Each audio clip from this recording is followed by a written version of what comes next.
Ludbreg v Varaždinski županiji, po lokalni legendi središče sveta in brez legende še eno središče.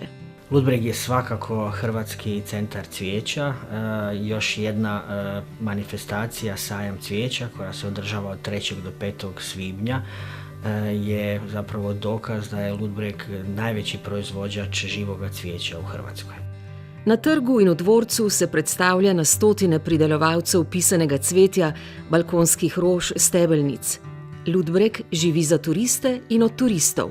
Sajam cvijeća koji okuplja 40.000 ljudi, naša vinska cesta koja redovito okuplja veliki broj ljudi koji vole uživati u vinskim delicijama, odnosno proizvodima, ali i ne samo vinu, nego i u hrani našega kraja.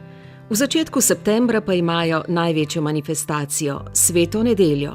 Hodočašće Isusovoj krvi, s obzirom da legenda kaže da se je tijekom mise u Ludbregu još 1400. godine vino pretvorilo u krv i godišnje preko 200.000 ljudi hodočasti u Ludbreg tražeći svoj mir i nadu za bolju budućnost.